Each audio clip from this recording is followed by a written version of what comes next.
The word holy gets tossed around a lot. Holy this, holy that. Mostly it's used to add color to already colorful expressions. But what does the word holy mean? How does something become holy? And how should it affect us? While there are several words in the original languages of the Bible that are translated holy in English, they all serve to mark something as sacred, hallowed, set apart.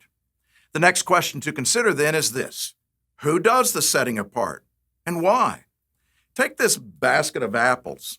If I take one and set it apart from the others, have I made this a holy apple? Is it sacred because of my actions? Even if I say, I hereby declare this apple holy, is it now holy?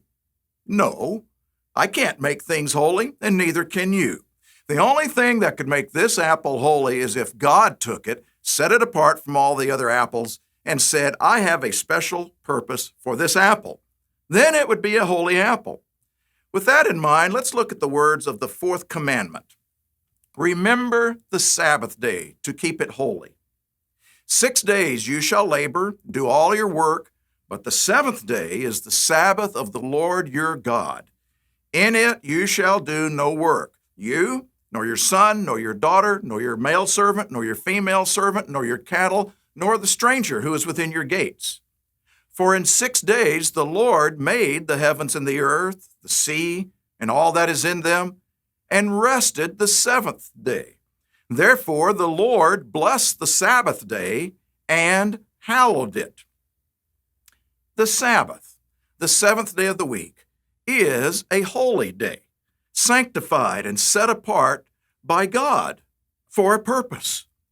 The Fourth Commandment explains that this is to be a day different than the other 6, a day when the usual activities of the work week are not only frowned upon, they are explicitly forbidden.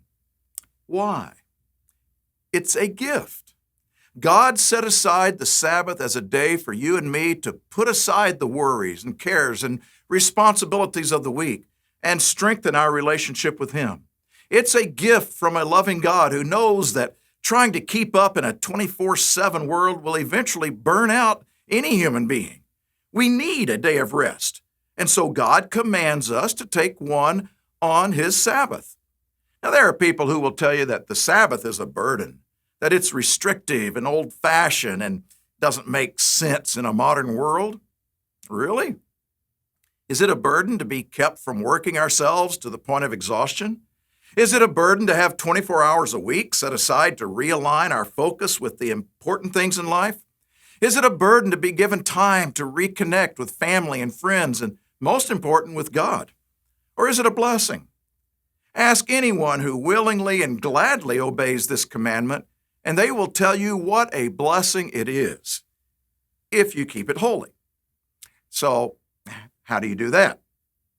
Let me suggest where to start. Remember the apples? This apple can only be holy if God makes it holy. That part isn't up to us.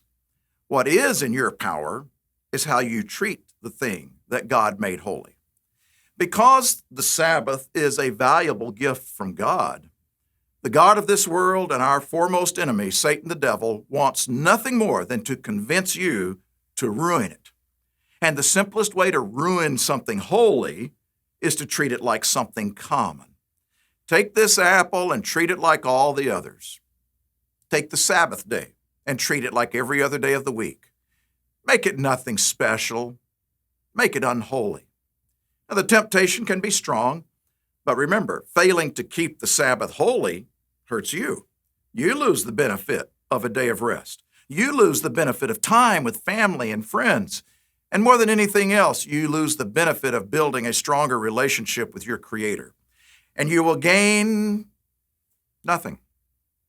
To keep the Sabbath holy, defend your gift. The Fourth Commandment tells us to remember the Sabbath. Don't let it sneak up on you at the end of a long week.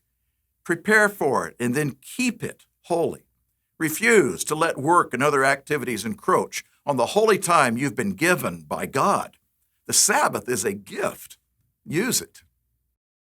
The Fifth Commandment highlights one of the building blocks of a successful civilization, the family. To learn more, click Next to continue watching this series. For further reading, you can also download our free booklet, God's 10 Commandments, Still Relevant Today.